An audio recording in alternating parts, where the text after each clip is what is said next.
A divorced couple unexpectedly met on a train. The woman was already seated when the man stepped inside. Their eyes met. Neither tried to look away, neither tried to hide.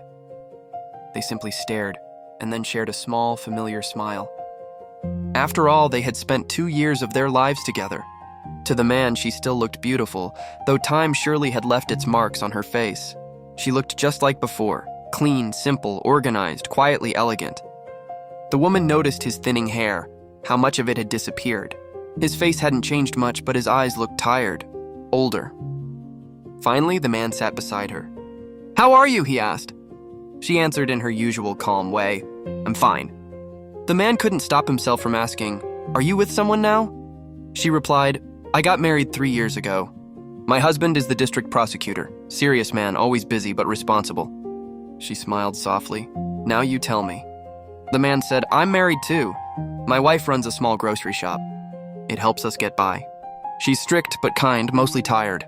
For a few moments, they both fell silent. Then she gently asked, "Your mother? She was such a good woman. How is she?" His eyes lowered. "She passed away 2 years ago."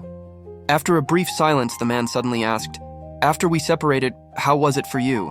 Did you ever regret it?" She laughed lightly, turned her head away, and said, "No, never.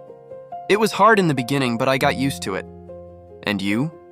The man rubbed his hands together, then confessed, "I was broken.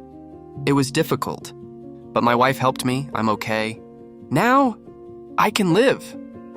The train slowed down and stopped. They stepped off, exchanged a final goodbye glance, and walked away in 2 different directions. The man's reality. He returned to his small rented room. He heard the noise of neighbors, smelled burnt onions from the shared kitchen. He sat down quietly on a chair. After the divorce, his heart had shattered. He went through dark days, drinking, drowning in debt, losing everything. His mother died. He sold his home to repay loans. Now he lived in a single small room meant for one person. He could no longer live with anyone. Some hearts once closed never open again.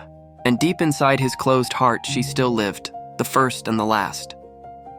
He thought to himself, why did I lie to her? Maybe I was ashamed because living alone at this age feels like weakness. The woman's reality. She also returned to her home. At the door, her cat ran to greet her, a cat she had named Judge. She smiled sadly to herself. Why did I lie to him? Human nature is strange. We always cover our real wounds with masks and pretend we're okay, even when we're breaking inside. She lived alone too, in a small rented home. The only difference, she had a cat named Judge. He had no one. Final message, moral, we all lie. Not out of malice, but to hide our loneliness, our pain, our broken pieces. Even after years apart, their hearts still carried each other, still ached for each other, still remembered what they pretended to forget. Sometimes love doesn't end, it just lives silently in 2 separate homes.